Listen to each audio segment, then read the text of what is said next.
13 years old na dalagita na matay ng dahil sa rabies. Ito ay sa kadahilanan na nilihim niya sa kanyang mga magulang na nakagat pala siya ng aso. So ito po ay awareness po sa ating lahat, lalong-lalo na po sa mga magulang na katulad ko, na bantayan niyo po ang inyong mga anak. So ito po, panoorin po natin dahil alam ko po na hindi niyo gugustuhin na mangyari ito sa kapamilya niyo dahil sobrang hirap. Kasi ako, na-experience ko to, na makita ko mismo ng dalawang mata ang nangyayari sa isang tao kapag yung rabies ay pumunta na sa utak. Wala na po tayong magagawa doon. At kung sa tingin nyo po makakatulong po ito sa iba, makikishare naman po nito para po awareness na din sa kanila. Huwag mo, tandaan mo ha, mahal na mahal kita ha. Pati kami lahat ha. Tandaan mo yan. Naman ganun. Hindi ko sinabi, alam mo naman, delikado yun. Sabi mo, alambre lang yun ang sumabit dyan. Ito ang mga huling sandali ng 13 anyos na si Jamaica, nangihina at nakatali sa kama ng ospital na ito sa Maynila. Ang mga medical staff sa paligid niya, pawang nakasuot ng Personal Protective Equipment o PPE. Si Jamaica kasi may mga pagkakataong nagpupumiglas kahit hirap ng huminga. Ang dahilan, tinamaan siya ng rabies. Ayon sa kanyang ina na si Roselyn, April 5 nang dalhin nila sa ospital ang anak dahil sa panginginig at hirap na sa pag-inom ng tubig. Makalipas ang 12 oras, binawian na ng buhay ang dalagita.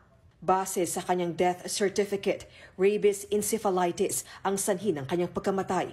Sa kwento ng dalagita, Pebrero pa pala siya nakagat ng aso nang magpunta sa isang parke, pero inilihim ito ng bata. Sabi niya, wala yan ma, nasagi ko lang yung alambre doon. Sabi ko, naku, ugasan mo maigi.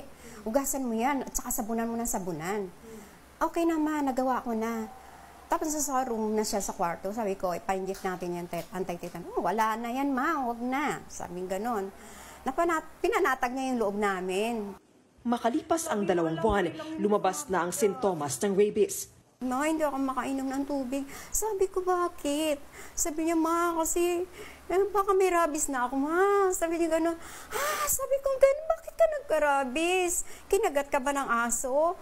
Oo, ma. Ma, mamamatay na ba ako? Mamamatay na ba ako? Sabi ko, hindi ka pwedeng mamatay. Bago dalhin sa ospital, nag-iwan pa ng mensahe ang anak para sa kanila. Sana maging happy kayo kasi malaya na ako. Nahuli na ang tuta na itinuturing kumagat kay Jamaica. Pero bago siya, meron pa raw isang batang nakagat nito noong February 6 na agad dinala sa ospital. Sakit ng po niya, kagat, laman po. Ayon sa Barangay 99, noong araw na yon, 8 ang kinagat ng galang aso. Talagang matapang po. Lahat ng matasalubong niya, kaagatin niya. Parang tuta lang na wala pang 1 taon. 7 araw matapos nilang mahuli ang aso, namatay din ito. Ayon sa doktor, hindi dapat baliwalain ang kagat ng aso. Dahil kung hindi maaagapan ang sugat, maaari mo itong ikamatay. Immediate, vigorous washing and flushing ng wound for a minimum of 15 minutes with soap or water or soap and water.